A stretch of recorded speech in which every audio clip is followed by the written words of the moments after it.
guys, me Delicious Delights. How are you guys doing? Hopefully well. Okay, so today's review is from the House of Guerlain. It's called Neroli Outrenoir.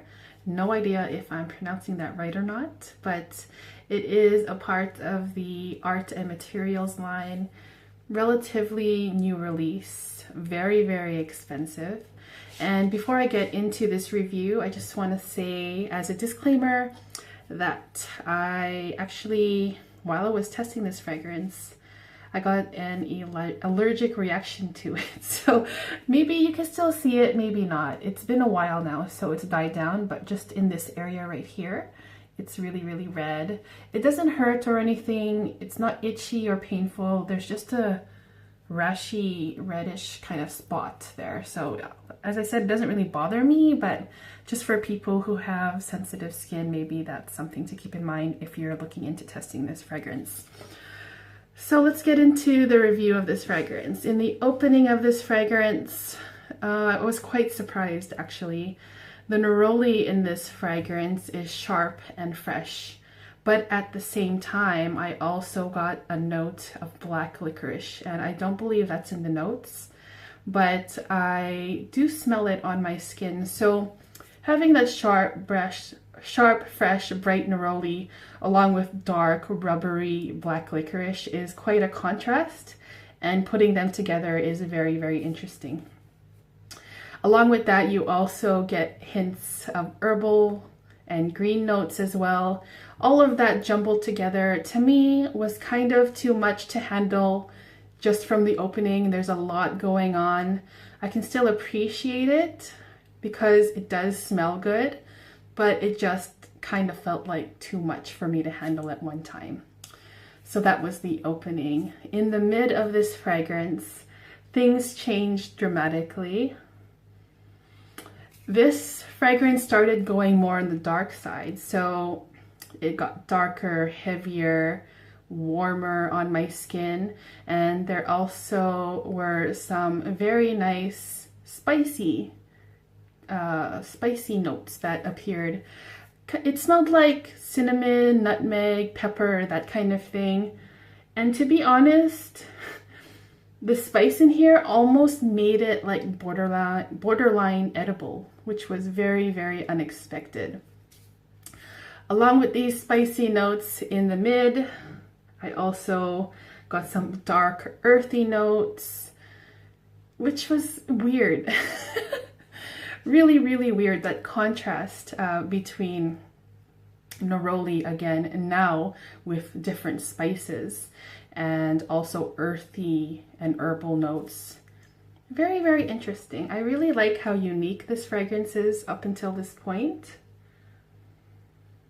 It's just very, very exotic to me. In the dry down of this fragrance, things get even more interesting because on my skin, it started smelling like an exotic mixed green salad. And in particular, it smelled like arugula. And rucola is a type of green lettuce that is quite peppery. And I actually love arugula in my salad, so I enjoyed it. It's like an earthy green salad. Very organic smelling and vegetal.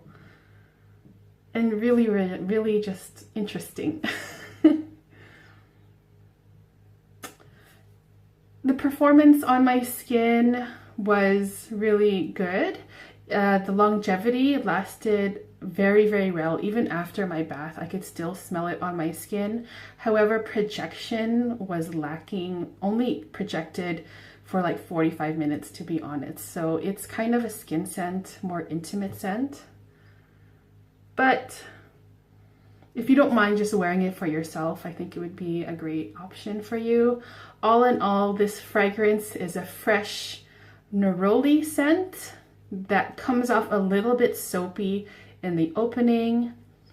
Then it starts getting spicier and darker, and it smells like earthy greens, mixed green salad, arugula, subtle black licorice. It's very, very transparent as well on my skin. It didn't feel heavy at all, even though the spices made it smell kind of heavy. It didn't feel heavy at any point on my skin, which kind of made it more versatile, I think, because there's just so many layers to this fragrance, and I just enjoyed how this fragrance developed on my skin. Even though the smells were very strange, I just enjoyed the journey that this fragrance took me on. That spiciness in here gives it a nice kick, adds even more to the uniqueness of this fragrance, and I like it. I like it, but I don't love it.